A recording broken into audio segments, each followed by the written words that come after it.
don't understand personally with the opinion of the trade union, but why will you go to media and say a salary of political office holders, National Assembly of that matter? I don't receive the money that they publish in the front pages of newspaper in the name of advocating for your standard living condition. Don't give wrong and lie information about institutions. Is done inside the public against. We are concerned about the trade union, but Mr. Speaker, we should be more concerned about the over 2 million Nigerian population who are suffering, 200 million who are suffering, who doesn't have food to eat, who cannot buy kerosene, who cannot pay school fees for their children, who doesn't have shelter to stay at home.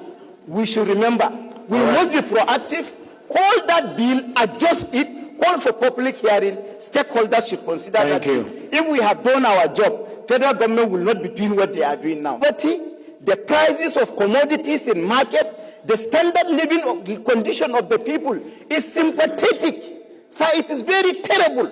And here we are, fighting for trade union living condition. I agree, they constitute 13% of the population of this country. But go to equity with clean hands. Do not, in doing that, suffocate sectors like hospitals, where if it is not run, Nigerians will lose their lives. The primary responsibility of government is protecting the life and properties of its people. If the action of trade union, which is legitimate, negate those essential services, I don't think they will be doing fair to the people of this country. Madaki stopped. I will also want to say that if you read section 16, which he has espoused properly in conjunction with section 14, which is one of the most quoted sections of the Constitution in this House, which provides for security of the citizens and their welfare being the primary purpose of government. As usual, again, I will postulate, can we say that as a government, we have succeeded in carrying out that primary purpose of government? Have we provided security for Nigerians? Have we taken care of the welfare of Nigerians? The answer to the two questions is no. We have severally talked about security, including today.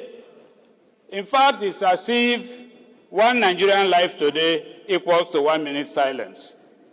Now we're coming to the issue of welfare. And for several years, Nigerian workers have been complaining and crying concerning the issue of salary. Who earns 50,000 in this country and you think that a person can truly depend on a salary? Let's not deceive ourselves. It is not possible. How much is house rent? How much is your transport fare to your office and back home?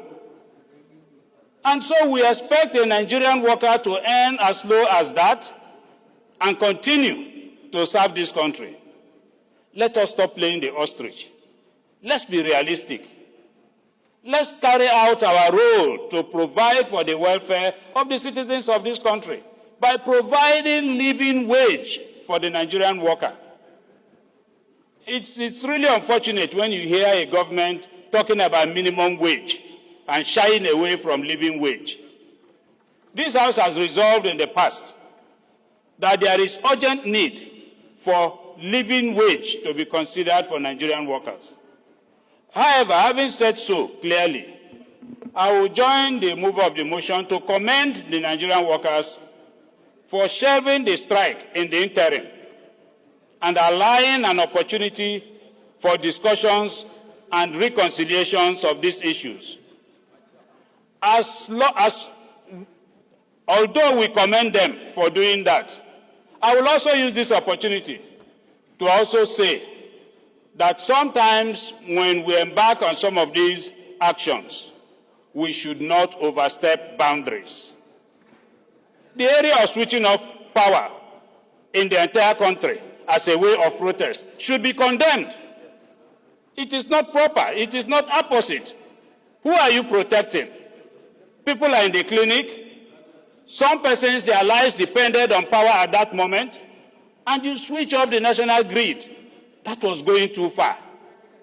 Whilst you have a good cause, whilst you're on track, you also need to adopt a proper process and procedure in pursuing that cause. So I will urge this House to please, with the speed with which we pass the national anthem, that we should also recall the Minimum Wage Act, reconsider it, and with that same speed, pass that act and ensure that we give the Nigerian worker a living wage.